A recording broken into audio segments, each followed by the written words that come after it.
Gerrymandering changes to achieve competitive elections. Due to the perceived issues associated with gerrymandering and its effect on competitive elections and democratic accountability, numerous countries have enacted reforms making the practice either more difficult or less effective. Countries such as the UK, Australia, Canada and most of those in Europe have transferred responsibility for defining constituency boundaries to neutral or cross-party bodies. In Spain, they are constitutionally fixed since 1978. In the United States, however, such reforms are controversial and frequently meet particularly strong opposition from groups that benefit from gerrymandering. In a more neutral system, they might lose considerable influence. Redistricting by neutral or cross-party agency. The most commonly advocated electoral reform proposal targeted at gerrymandering is to change the redistricting process.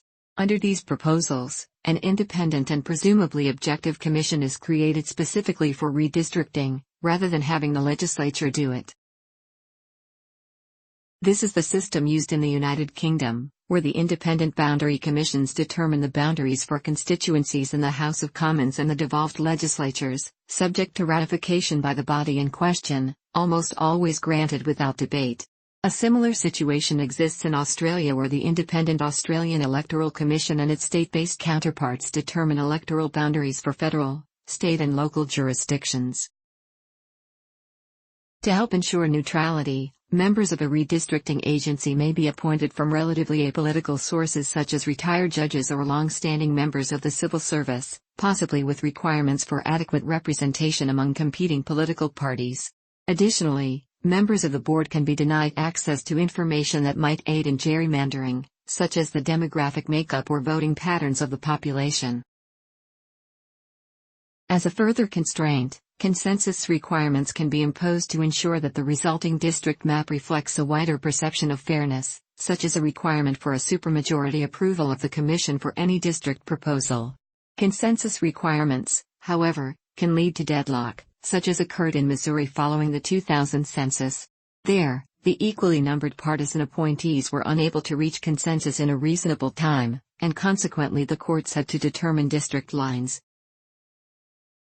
In the U.S. state of Iowa, the Nonpartisan Legislative Services Bureau, LSB, akin to the U.S. Congressional Research Service, determines boundaries of electoral districts. Aside from satisfying federally mandated contiguity and population equality criteria, the LSB mandates unity of counties and cities. Consideration of political factors such as location of incumbents, previous boundary locations, and political party proportions is specifically forbidden. Since Iowa's counties are chiefly regularly shaped polygons, the LSB process has led to districts that follow county lines. In 2005, the U.S. state of Ohio had a ballot measure to create an independent commission whose first priority was competitive districts, a sort of reverse gerrymander. A complex mathematical formula was to be used to determine the competitiveness of a district. The measure failed voter approval chiefly due to voter concerns that communities of interest would be broken up.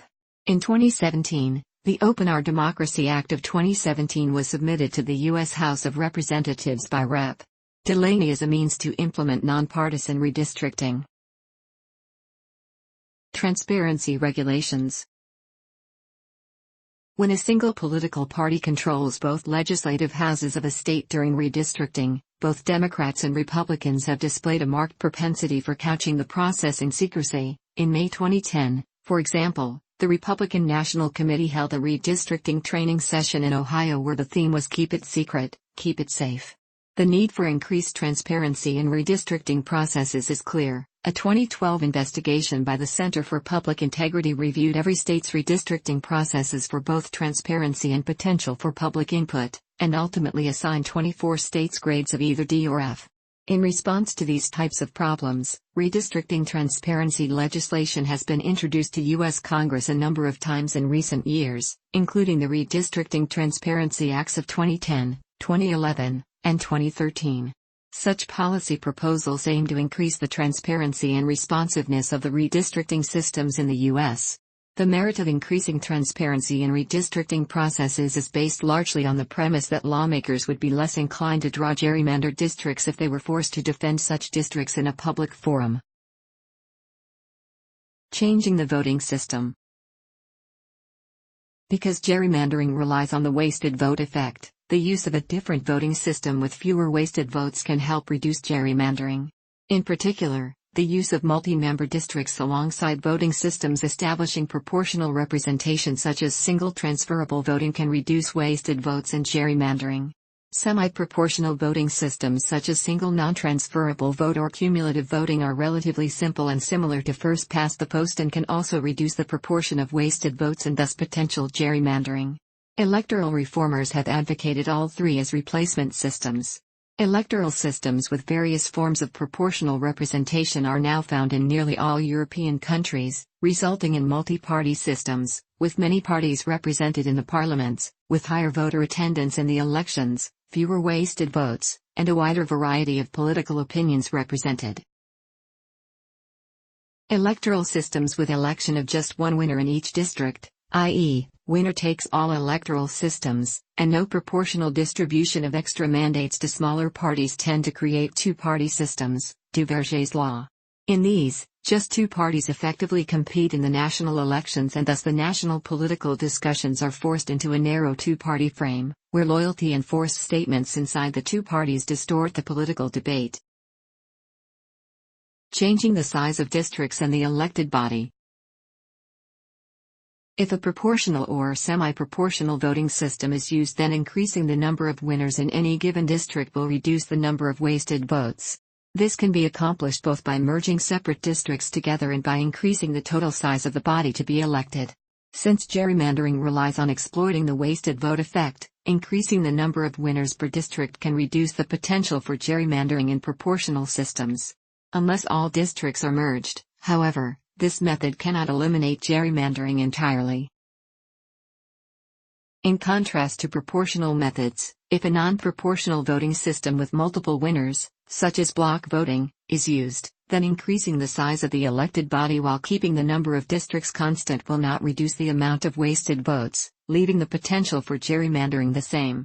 While merging districts together under such a system can reduce the potential for gerrymandering, doing so also amplifies the tendency of block voting to produce landslide victories, creating a similar effect to gerrymandering by concentrating wasted votes among the opposition and denying them representation.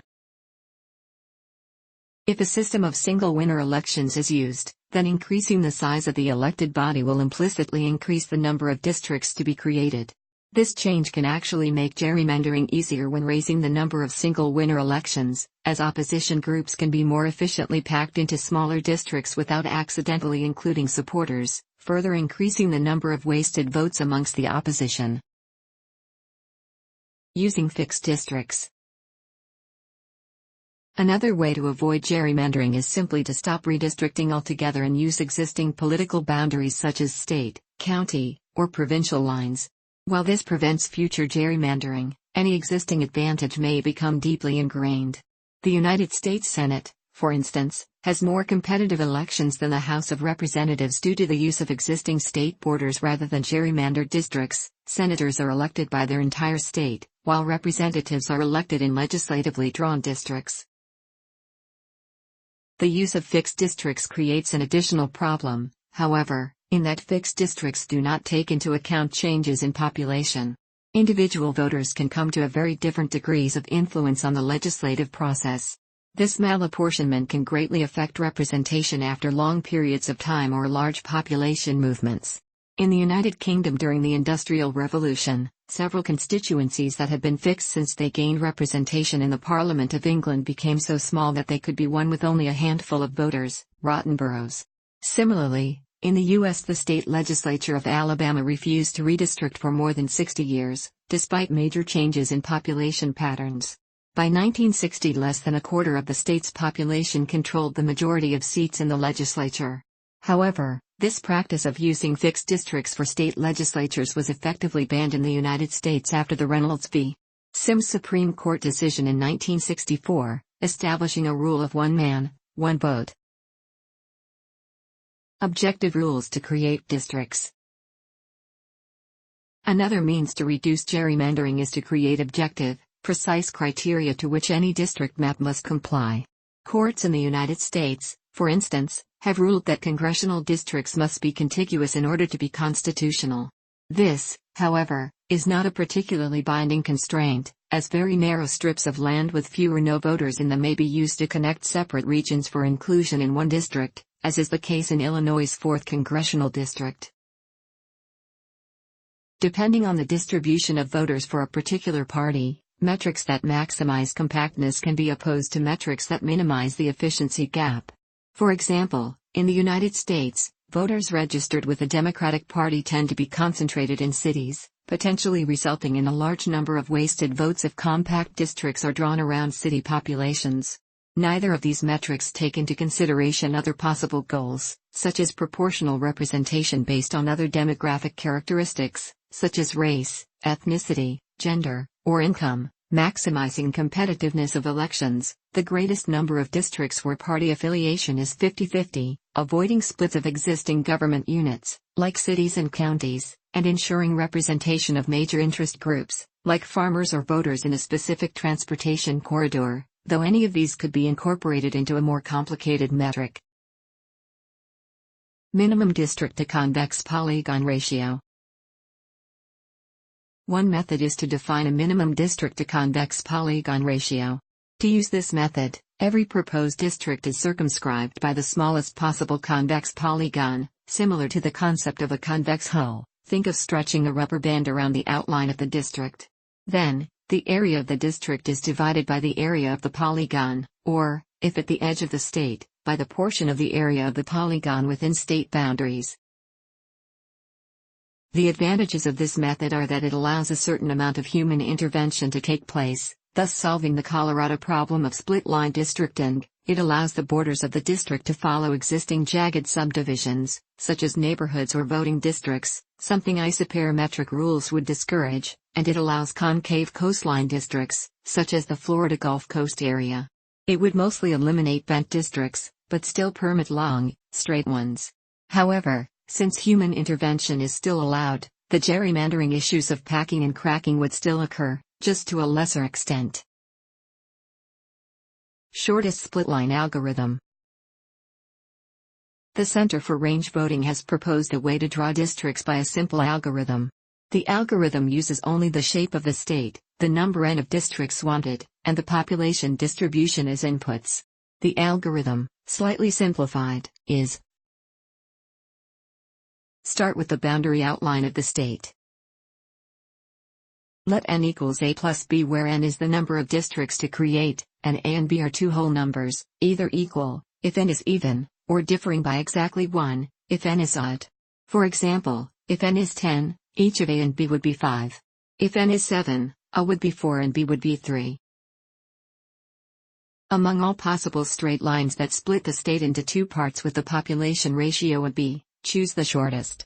If there are two or more such shortest lines, choose the one that is most north-south in direction. If there is still more than one possibility, choose the westernmost. We now have two hemistates, each to contain a specified number, namely a and b, of districts. Handle them recursively via the same splitting procedure. Any human residence that is split in two or more parts by the resulting lines is considered to be a part of the most northeastern of the resulting districts. If this doesn't decide it, then of the most northern.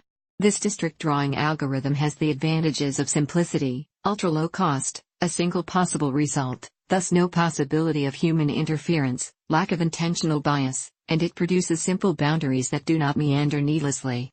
It has the disadvantage of ignoring geographic features such as rivers, cliffs, and highways, and cultural features such as tribal boundaries.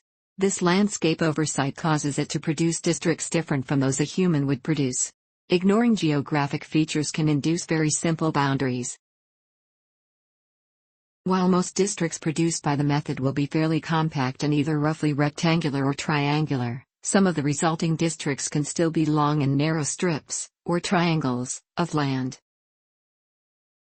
Like most automatic redistricting rules, the shortest split-line algorithm will fail to create majority-minority districts, for both ethnic and political minorities, if the minority populations are not very compact. This might reduce minority representation. Another criticism of the system is that split-line districts sometimes divide and diffuse the voters in a large metropolitan area. This condition is most likely to occur when one of the first split lines cuts through the metropolitan area. It is often considered a drawback of the system because residents of the same agglomeration are assumed to be a community of common interest. This is most evident in the splitline allocation of Colorado. As of July 2007, shortest splitline redistricting pictures, based on the results of the 2000 census, are available for all 50 states. Minimum isoperimetric quotient. It is possible to define a specific minimum isoperimetric quotient, proportional to the ratio between the area and the square of the perimeter of any given congressional voting district. Although technologies presently exist to define districts in this manner, there are no rules in place mandating their use, and no national movement to implement such a policy. One problem with the simplest version of this rule is that it would prevent incorporation of jagged natural boundaries, such as rivers or mountains, when such boundaries are required, such as at the edge of a state. Certain districts may not be able to meet the required minima. One way of avoiding this problem is to allow districts which share a border with a state border to replace that border with a polygon or semicircle enclosing the state boundary as a kind of virtual boundary definition, but using the actual perimeter of the district whenever this occurs inside the state boundaries. Enforcing a minimum isoperimetric quotient would encourage districts with a high ratio between area and perimeter. Efficiency gap calculation. The efficiency gap is a simply calculable measure that can show the effects of gerrymandering. It measures wasted votes for each party, the sum of votes cast in losing districts, losses due to cracking, and excess votes cast in winning districts, losses due to packing. The difference in these wasted votes are divided by total votes cast, and the resulting percentage is the efficiency gap.